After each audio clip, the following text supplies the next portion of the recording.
Welcome back to the Struggle Communication Group Studios for another Bull with Andy Carlson, Minnesota's 87th best weekly podcast, a show about everything and nothing, absolutely zero, zilch, nada. Coming right at your ass 1 day a week. Happy Friday out there, one and all. Sitting shotgun is Uncle Nick. Follow me on Twitter and Nick's son. Hey, how's it going? Yo, what's up? Are you actually an uncle? Yes, I am. Yep, Oh. I have two nieces and a nephew. We need to go over the etymology of the Uncle Nick moniker at some point. So, when the statute of limitations has expired. Because, not to get into the gory details, but in college, there was rumors of Nick having a farm. Oh, that. Yeah. Oh, that. Oy vey.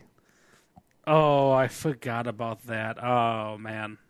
Tell friends, spread the word. iTunes, Stitcher, Radio. Good times. Today, coming on in, so with the Winter Olympics on, it's the once every 4 years that we revisit one of the greatest documentaries ever made, Cool Runnings. So we'll talk about that. Also, producer Allie, working her little booty off. She's got a... Wait, hold on. I cannot say that. I'm not allowed to say it because was it Morgan Spurlock who got out ahead of sexual harassment claims because he called his assistant hot pants or something like that? Or sex pants? I forgot about that. Yeah. Yeah. So, of course, I could edit that out. But that's not our ethos here on any of the shows because that would require work. But producer Allie's been working her butt off. We got How Old They Be, Olympics Movie Edition. That's going to be a good time. And then we got the news. And, other than that, Nick, how's your week? It's been pretty good. Steady working the job. And I have not made it out to see Black Panther. I think we talked about last week that I would try to make it out.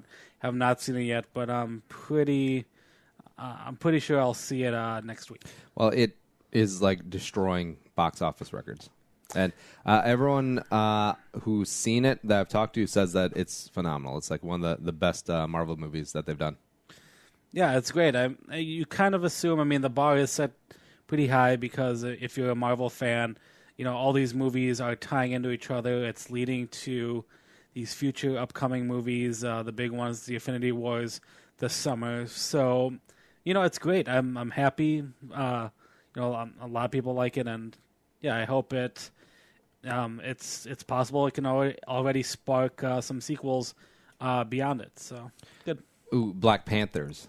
Alien went to Aliens. Yeah. Possibly. Yeah. All right. Let's see. Josh Pelto, Remax Preferred, is the guy that you want to see because he's the Ant-Man of the Twin Cities real estate market, where he's amazing. He's phenomenal. You did not expect that. Actually, maybe that's not a compliment. Josh Pelto, you know what to do. Buying or selling your home. Spring is coming up. Summer is coming up. That's when the big time buying and selling goes down. Make sure that you are prepared. Get with Josh today. He'll walk you through all of your options, whether you're buying or selling. 763-213-4617. JoshPelto.com. Josh Pelto, Remax Preferred. All right, so we watched Cool Runnings over the weekend, and you forget how well done the movie is. The dialogue is phenomenal. The action or the pace of the movie, it goes along really smoothly. And John Candy, I feel like John Candy does not get his due because we talk about all these older actors that we really enjoy, like the Bill Murrays, the Chevy Chases, the Dan Aykroyds. But I mean, John Candy sort of gets glossed over. Yeah. I think I completely agree. He's been in a number of great films in the key 80s, early 90s, kind of the highlight of when that comedy and stuff was most needed. Yeah. And it's great. Obviously gone way too soon. And, could you imagine if he was still alive now, the type of movies he could have still been in? 2010s, maybe not so much, kind of maybe a waning career, but definitely throughout the 90s, I think he could have been something really great. Was it Uncle Buck? Uncle Buck, one of my favorite Spaceballs. Yeah. Planes, Trains, and Automobiles is a fantastic film. Definitely a lot of quotables in there. Oh yeah, and he had the actor thing where a movie comes out a year after their death. It was Wagons East for him, for John Candy, because I remember it was Heroes, Almost Heroes. with Matthew Perry for Chris Farley. Oh, yeah. Yeah, but let's just take some of it. I'm here to offer you an opportunity of a lifetime. We're looking for a sponsor for the first Jamaican bobsled. Yeah, whatever happened to Leon? All right. All right, let's get some booze.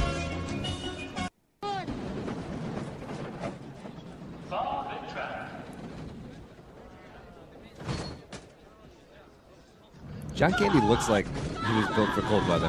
Yeah.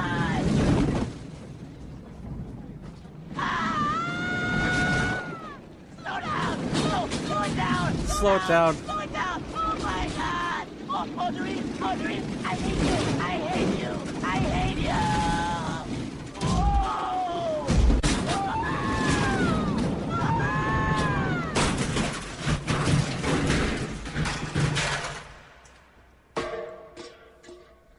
As Fox. And then they got in the fight.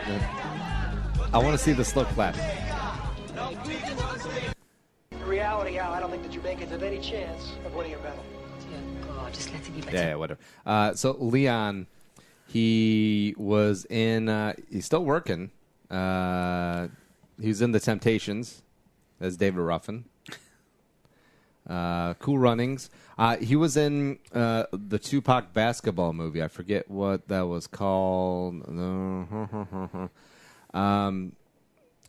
Yeah. Like, well, who's more well known, Leon or Dougie Doug? I want to say Dougie Doug. I feel like his name did a lot more back in the 90s than Leon did. Dougie Doug has done Shark Tales, so voice acting. From Wikipedia here, I guess he was in a movie called An Act of War back in 2015. So, he was on the Cosbys. oh yeah, I guess Griffin. Yeah, I guess that makes a lot of sense. Who knew that Malik Yoba would be, besides John Candy, like the most well-known actor come out of the movie? Do you remember that? Was it NYPD? No, New York Undercover. Yeah, that was a good cop show. Oh yeah, I remember that. He's also in Copland. Yeah, Which is also a movie. So they're all working. I mean, they're all doing something. They haven't had their, life cut short like Johnny Candy did. So that's good. Oh, he was on Empire. You ever watch Empire? I never did. No. I watched like the first 2 seasons, then it got a little weird for me. Oh, really? Okay. Yeah, but yeah, who? Oh, he's the uncle. Spoiler: he's the uncle that like the wife of the oldest son kills. Oh. Malik Yoba. There you go. Does he still look? I'm kind of looking at pictures on Wikipedia. Do they all? Like Leon has a picture on Wikipedia. They look the same. They look. You can kind of Yeah, Leon kind of aged, but not badly aged. Yeah. I have read on the Wikipedia page for Cool Runnings. I mean, for you guys who love the movie, that it is highly fictionalized. Obviously, there's a lot of storylines that you think might go along with the real life Jamaican bobsled team. A lot of things were fake. A lot of things were made up. A lot of we watched the it was like a Vice video about like the real bobsledders, because there's 2 brothers. One of them just went as a spectator. Like they're all sprinters and athletes and stuff, but one guy got hurt, and then the brother's like, "All right, I'm in." So it's fun. Like that's a great story too. Like, don't get me wrong, I like the fictionalized story, but just a true telling of it would be fine too. But it does seem like the crash, the bad first run, the really good second run, and then the crash was accurate. yes. Yeah, and then except they didn't carry their sled like as we're watching now. They just walked across the finish line.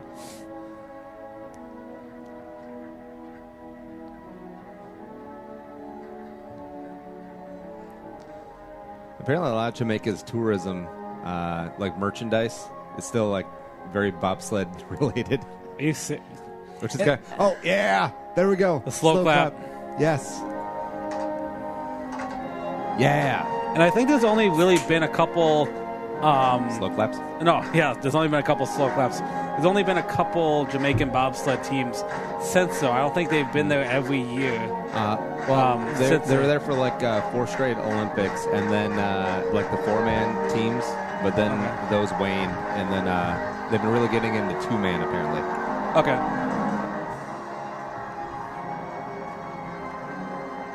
I just thought those suits were awesome, though. I'm surprised that none of them actually would, like, the dad finally accepts you. Like, and we talked about it, I think, last week. I'm surprised more people aren't hurt from this thing. Like, you see an accident, obviously this is fictionalized, but you see an accident like that, and I'm like, dude, I'm surprised your head isn't, like, blown the frick off. Yeah. Like, just, like, the speeds they're going. And, yeah, your head is just the only thing sticking out there.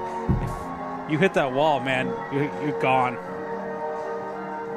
All right, that's enough about a name that's popped up again is Eddie the Eagle, where he was the guy who found a loophole in the '88 Olympics, got onto, I think it was like the British or maybe even Scottish like national team, and he was ski jumping. There was a movie about him. Just recently. Yeah. I haven't watched it yet. Maybe I should, but now we're going to watch like the real jump, because apparently he was like really, really bad, like horrible. Eddie the Eagle Edwards från Storbritannien, en antihjälte som slog alla olympiska rekord i just den. It's in Italian. All right, so he looks like Bubbles from Trailer Park Boys. He does. I don't know what that is. And then he's leading in. He's bad. He's still bad. Whoa. It didn't seem like that was that bad. He didn't go far. Yeah, and, you know, yeah, that may be the worst jump, you know, Olympic-wise, but that's better than 98% of the world could probably do. I know if you put me on some skis and you make me fly down there, I'm going to die. Oh, it is Hugh Jackman. I thought it was Gerard Butler. He doesn't play the Eagle, does he? No. Taron Egerton, the guy from Kingsman. Oh. Yeah. For a year when I was a kid, all the doctors said I should give up sports. Where do you think you're going, young man? The Olympics. You better take this. Put your medals in. Thanks, Mum. For as long as I can remember, it has been my ambition to become an Olympian. Yeah. Eddie, you are not an athlete. I just needed to find the right sport. Britain hasn't had a ski jumper since 1929. I'm going to be a ski jumper. He's going to break his neck. I'm going to break his neck.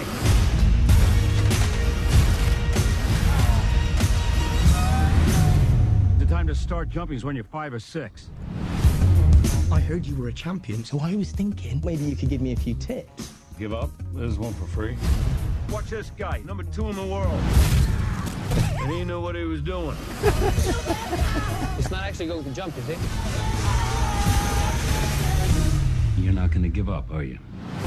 You want your moment, Eddie? You got to do this for real. Our strategy will best be described. I feel like Hall & Oates, what's that song? You Make My Dreams. I feel like that song is on trailers quite frequently. It's a great song. It's very trailer-ish. Very trailer-ish. Yeah. I'll take that as a compliment. Ugly but effective. Coming in May.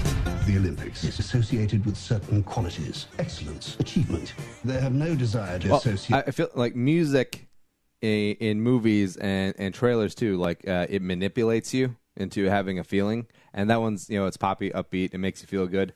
And so then you come away from the trailer subconsciously associating that feel-good feeling with that movie. And then you actually go see it, and like it's probably like 90% heartbreak, because obviously this guy didn't have an easy life trying to be in the Olympics. With defeat. You're a disgrace to the sport. Good. Personal best! And we're a disgrace! Mr. Edwards. Your jump doesn't count. Because you just changed the rules. Don't I have a right to represent my country? No. That's just like Cool Runnings. Like, we'll just change the rules. Yeah. My dreams turned into a nightmare. It's a world that doesn't want to know you. So what's new? The British Olympic Association is trying to stop me. I have to do this. The press all want to hear your I wonder if that's story. true. I was kicked off every team I was ever on.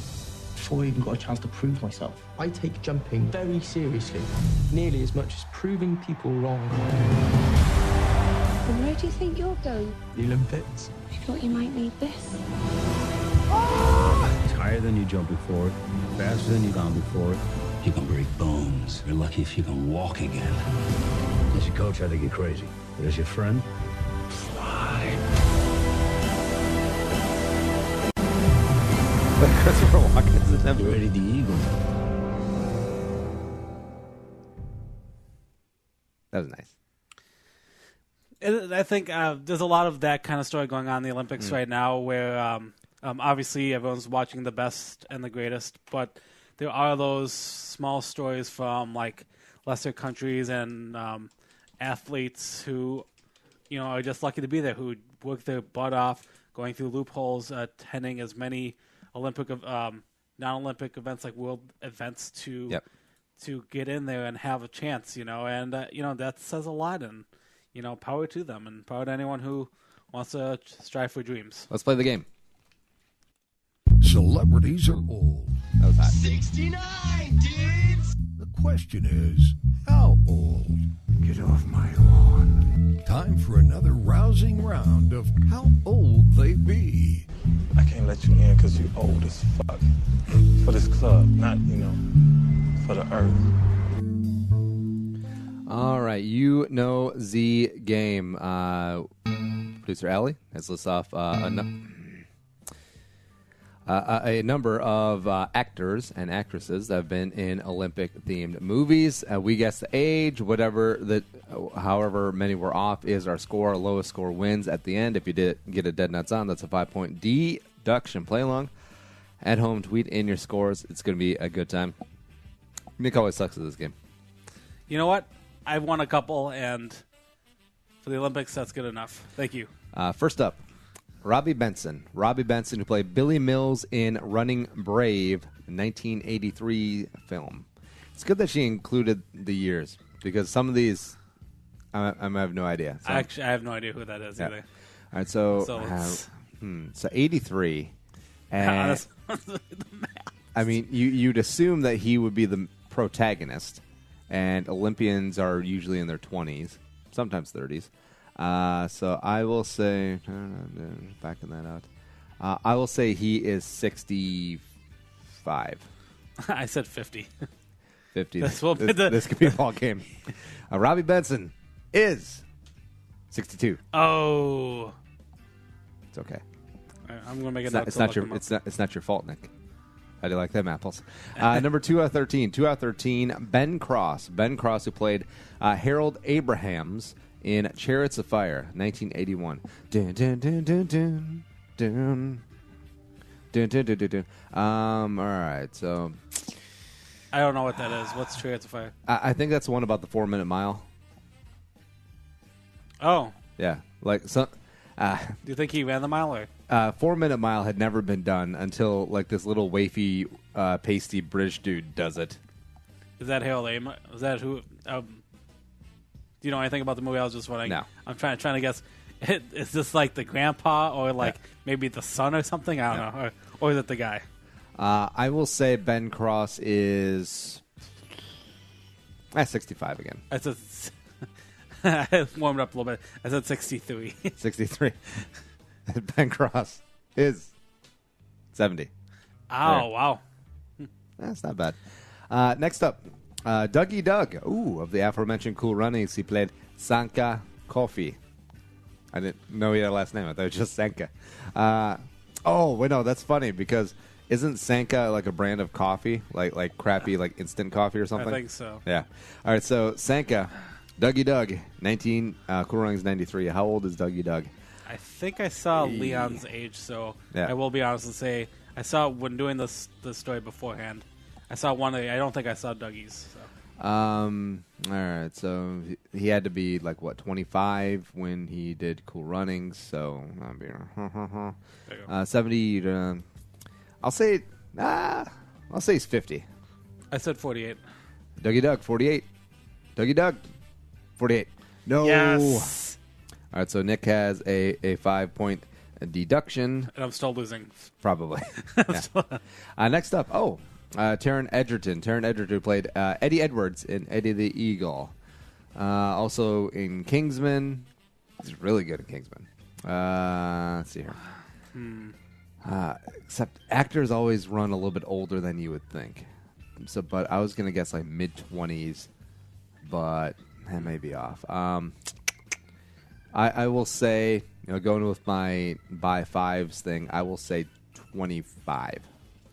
I said 30. 30. Taron Egerton is 28. Yes. You're actually closer. Weird. All right. Number 5 out of 13 in Olympics. How old they be Olympics movies. Colin Ferguson, who played Tiff Wood in Rowing Through. I don't know what this is about. I assume it's about crew. It's probably not about javelin. But Colin Ferguson, movie came out in 96.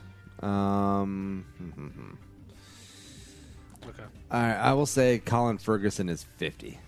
I said 51. 51. Colin Ferguson is 45. Damn it. Drat. Oh well. Next up, John Heder, who played Jimmy McElroy in Blades of Glory. I do not remember a thing about this movie, other than Will Ferrell's in it. Oh, yeah. I don't think I've actually really seen it. I've seen clips and stuff. It's one of those silly, I think, like Step Brother type of movies where it's all about the two obnoxiously crazy people. I think John Heder, well known for, I think he was Napoleon, right? Dynamite? Yeah. Napoleon Dynamite, School for Scoundrels with Billy Bob Thornton, which was a good movie. So John Heder. Also Nick Foles lookalike. I will say John Heder is 40. I said 41. 41. John Heder is 40. Bam. Nailed it.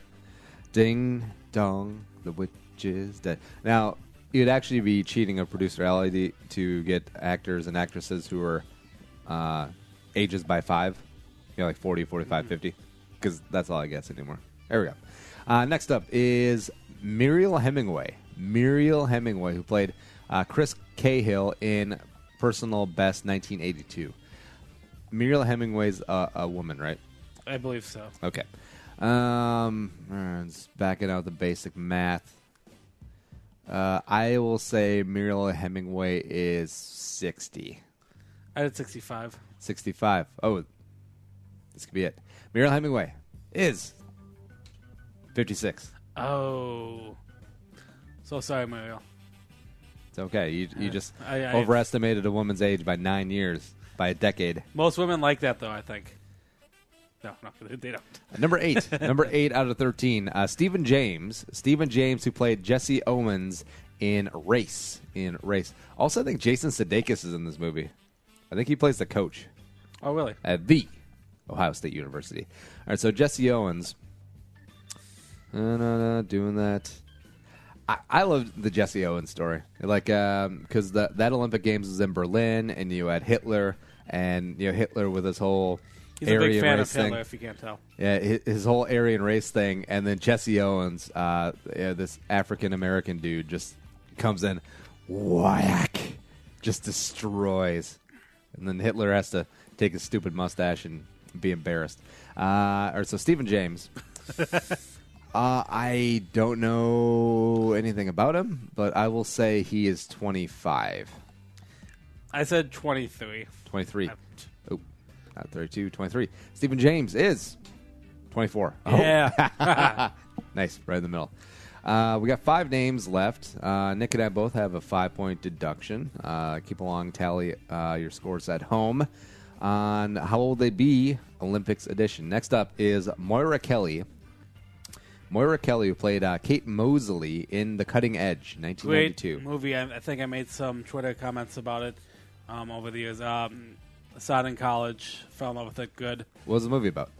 It's not based on a true story at all. It's about a former hockey player and a difficult to work with figure skater, set up together so they could be figure skating pairs. Yep. And obviously, they both rough edges, but then realize they really like each other, and one of those things, one of those Cute ones. I cry a little bit. Toe pick. All right. I will say Moira Kelly is 45. I said 50. 50. Ooh. Moira Kelly is 49. Ooh. Not bad. Not bad. 4 to go. Jared Leto. Jared Leto, the lead singer of 30 Seconds to Mars, also played Steve Prefontaine in Boogie Nights. No, Prefontaine, 1997. I don't know. I don't know this one. What's about? Prefontaine was like a distance runner in Oregon. He's like one of the first Nike guys, I think. Actually, I think he might have been the first guy to wear Nikes as a running shoe. All right, so Jared Leto. Okay. I'll say 45. I said 38. 38. This could be it. What? Jared Leto's 28, and then I just cry. Jared Leto is 46. 46. Damn it. Oh, wow. It looked like a 5. It looked like a 5. It did look like a 5 from mine. Damn it. Darn it. Way off. Yeah. All right, 3 to go. Tatum O'Neal. Tatum O'Neal, who played Sarah Brown in International Velvet, 1978 remake. I do not know who this is. She was. I think she was one of the youngest Academy Award winners from, or like nominees ever. Like, I think at 12. I think she was something for a movie called Paper Moon back in the day. Is she the one who dated I think Michael Jackson. I think they were kind of an item for a little while. Can anyone really be an item with Michael Jackson? Maybe. She's got a light-skinned friend who looked like Michael Jackson. Got a dark-skinned friend who looked like Michael Jackson. Wow. Kanye. Tatum O'Neal. All right, so 78. Man, that was a while ago. So back that out. So 1950. No, that would be it. 60. 50. I will say she is 60. I said 58. 60. 58. Tatum O'Neal. Survey says 54. Oh. It's my bad, Tatum. What can you do?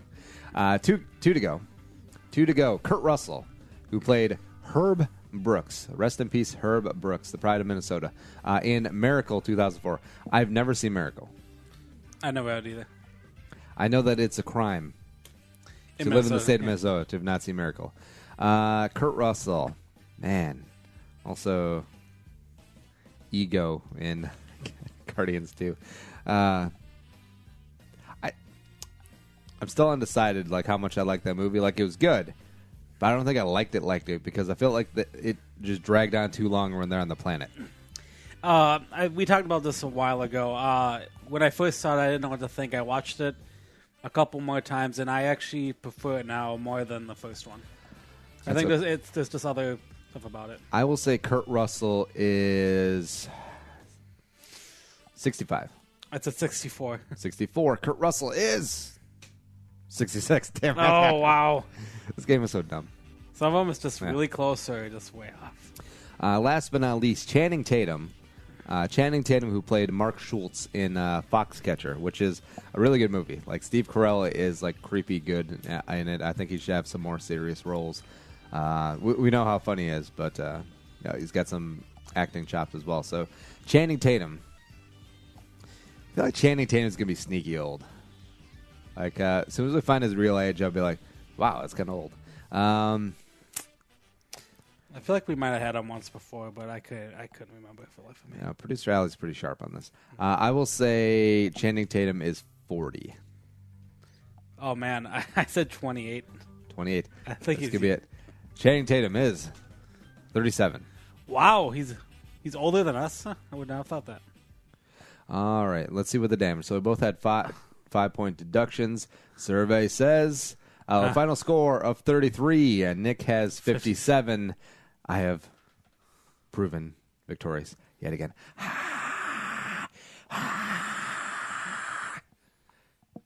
That was the crowd. Yeah. It's all good. Nick, get the news ready, and then I'll tell you about the Struther Communications Group because they are the best. 2018 is the year for you and your business and your brand. You got to build it up, though. Digital marketing is the wave of the future, and that's where everyone is. That's where everyone's attention is. Twitter, Instagram, Facebook, Snapchat, Musical.ly. Yeah, things that you haven't even heard of. And let the pros help you out there because you can't do it yourself. Also, building great websites, working with public relations as well, help you build branding that resonates with your customers and your future customers, which are also important too. Find out more, go to scgpr.com, the Strother Communications Group. All right, Nick, let's do a little news. You are fake news. Sir, go ahead. Can you... George Bush doesn't care about black people. I ain't got time to believe. You can't handle the truth. The news with Uncle Nick. All right, Nick, what's going on in the world today? All right, I'm starting with some music news here. Gibson brands guitars, so a very popular guitar brand, is kind of going, I won't say out of business, but might be close to entering bankruptcy. So kind of a shocker for a very popular guitar brand. But a lot of it has to do with falling sales in guitar over the last number of years, and a lot of economic stuff I don't understand with. So while I read this, maybe you can expand more on this. The Post reports that the company has received annual revenues of more than $1 billion, but is less than 6 months away from $375 million of senior secured notes reaching maturity. Another $145 million in bank loans will be due immediately if those notes are not refinanced by July 23rd.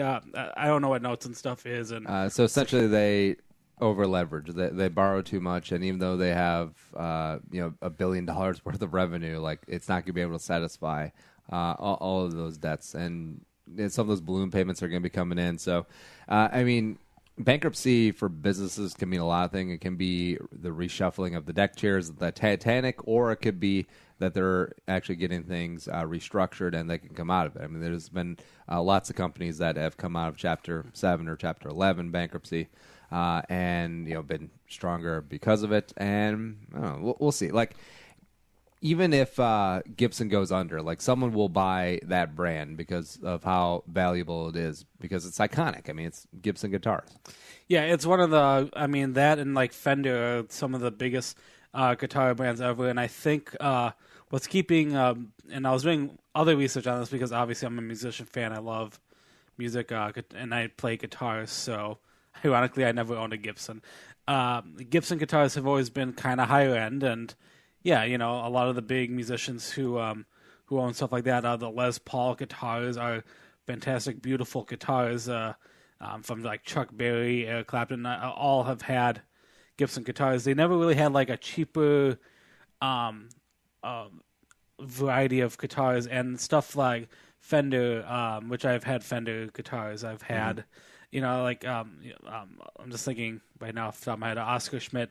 There's a lot of inexpensive guitar brands that a number of people can afford and buy and can get and purchase. Gibson wasn't into that until I think in recent years. So kind of new in the making money for affordable people industry right now, and I think that kind of hurts the industry a little bit as well. Yeah. So yeah, I think it'll bounce back. I think they are reshuffling their. I think they just did. The company's chief financial officer just left after just 6 months in the role. I mean, there's a lot of there must be a lot of CEO stuff, a lot of things that are going to be changed and whatnot. And you have a brand, you have an icon that's Gibson. I can't imagine it disappearing forever. And hell, I mean, Fender could probably even come and take it up, but. Yeah, I don't know. It's just one of those shocking things you don't expect to hear something like that. But yeah, the economy, has kind of picked up and it's doing well in a lot of areas. And I think the music industry, with a variety of brands and stuff, kind of gets overlooked. And yeah, Gibson was hurting a little bit. All right, what's next? All right. This was from Facebook, a Maxim article. Remember Maxim? I used to love that website and I still do. Wait, Maxim? Maxim. That's still a thing? That's still a thing. People still look at it. But and I wanted to hear your take on this. They posted back in January, so sorry it's a little old, but it just made Facebook recently, was the 20 best ranked Dave Chappelle sketches. Yeah. And obviously, brought up by the people at Maxim, so I'm sure everyone has their own opinion. Which one? I'm assuming if you're listening to the show, you know what Dave Chappelle and the Chappelle Show was back in the 2000s, right? Give me the top 5. All right, scrolling down. Sorry about that. Let's see. They make giant. All right, number 6, Real World. Oh yeah, the Mad Real World. Mad Real. Aight. All right. All right, number 5, Clayton Bigsby. Dave Chappelle as a KKK man who doesn't realize that he's black. Because he's blind. Yeah, that was a great one. Number 4 was electric guitar, drums, and electric piano. This is the one where John Mayer and Questlove kind of come in as Dave Chappelle, kind of being himself, entering I believe he was in like a barbershop.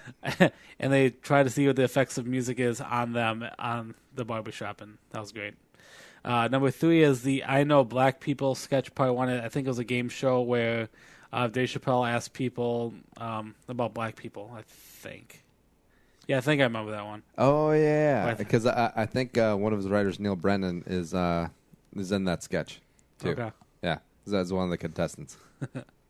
Number 2, Tyrone Bigum's Crack Intervention. Obviously, one of his most regular characters that he's ever played. Always the white blue lips and stuff, wearing the red cap. Peanut butter and crack sandwich. And number 1. Wait, hold on. So, Rick James doesn't make the top 5. Prince doesn't make the top 5. What is happening? You didn't hear what my number 1 was. Yeah, I know, but there's only 2 of them left. Okay. All right, so what's number 1? Number 1 is The True Hollywood Story of Prince. Hey, wait, so where's Rick James? Rick James was number 7. Be 6. 7. Oh, yeah. 6 was the Mad Real World one. Yeah. Just to finish off the top 10 quick. 8, Ask a Black Dude, where they interview Paul Mooney. Number 9, one of my favorites, was the Racial Draft. Yeah. The Asian delegation takes the RZA, the Jizza, the Wu-Tang Clan. Black delegation select Eminem. Roots, number 10 was Roots Outtakes. So, yeah. Oh, there you go. So, yeah, if you're a big fan, I think you can watch a lot of the Chappelle Show, because this website on Maxim is all, I think there's either YouTube clips or from Comedy Central itself. Let's do one more. All right, and we'll talk about Creed 2. Yeah. Which, don't tell Andy I haven't seen Creed 1 yet, but there are signs that Creed 2 is happening, going on. Sylvester Stallone posted. Florian, who plays my son, sometime this week. Yeah. Oh, sorry. Sly Stallone posted a Instagram. Yes, he's on Instagram. Of some fan art of Stallone, and they're bringing back Dolph Lundgren as Draco, and it looks like the story is going to be Apollo Creed's kid versus Drago's kid. So very cool. Getting some icons. I think number 4 is one of the most entertaining. The probably only Rocky I've seen more than once. Can change. The news can change. We all can change. So Ivan Drago. Yeah, that's right. So yeah, I think here's my problem. I feel like Drago should have been brought up in the first Creed, because it wasn't even talked about, of the man that killed his father, and I feel like so the impetus of the second movie is going to be that Adonis Creed fights Ivan Drago's kid as some sort of vengeance on him. But I mean, if Drago's kid was in the realm of being a well-known fighter, I feel like it would have been brought up at some point in the first one. I mean, was it did they bring up a lot of the dad? About Apollo? Yeah, a little bit. Apollo being, not like his death fight, but just like how he was as a person. I don't know. I mean, this seems like the right way to go, though. I mean, this seems like I don't know what other would you do get a freaking Mr. T in here, yes. like a rando? Yeah. I don't know. I don't or mind have him fight Brock Lesnar, because it'd be funny. I don't mind where this is going. When this one comes out, maybe I'll do a double Creed movie marathon so I can get all caught up with it. But yeah, as I says, you got what's the name back? You got Ivan Drago, you got Dolph Lundgren who's working again, and that's always something. And that's news. The news with Uncle Nick. From the entire Channel 4 news team, I'm Veronica Corningstone. And I'm Ron Burgundy. Go yourself, San Diego. Something you shouldn't F yourself on is getting a great night's sleep. Lisa Mattress is the way to go. Straight to your door, 100 nights guaranteed. It is the best mattress I've ever owned. Nick, is it the best mattress that you've ever owned? It's incredible. I can fall asleep like a baby on it. It's amazing. Wait, so yes or no? Yes. Oh. Yeah. Although, did you have like a water cell mattress? Let's not talk about. Oh my God, that's back in the Uncle Nick days. I never got the appeal of water beds, but argument for another day. Lisa.com/purpleftw is the place to go. You get $100 off any size mattress you want. Queen, king, California king, do whatevs you want. Hit it up. Again, lisa.com/purpleftw, $100 off any size mattress. All right, Nick, what are you doing this weekend? Might be working a little bit this weekend, but also it's the startup of last week tonight is on second week, so I'm excited to have my Sunday nights go to HBO. John Oliver. Yes. That's what I do. Yes, I'm aware. iTunes, Stitcher, iHeartRadio is the place to go. Big thanks to producer Allie for not making us sound so stupid today. And if you enjoy the show, tell a friend, spread the word, add to the Jerome Homie Army. But for Nick, I'm Andy Carlson saying Andy on Sayonara. And bye-bye. We'll talk to you next Friday.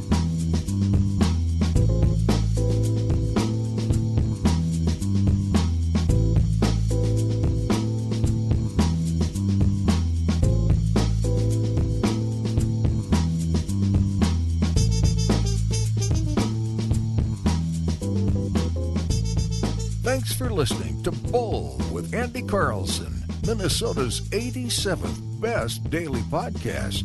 Download the show on iTunes. Everyone's middle name is Jerome.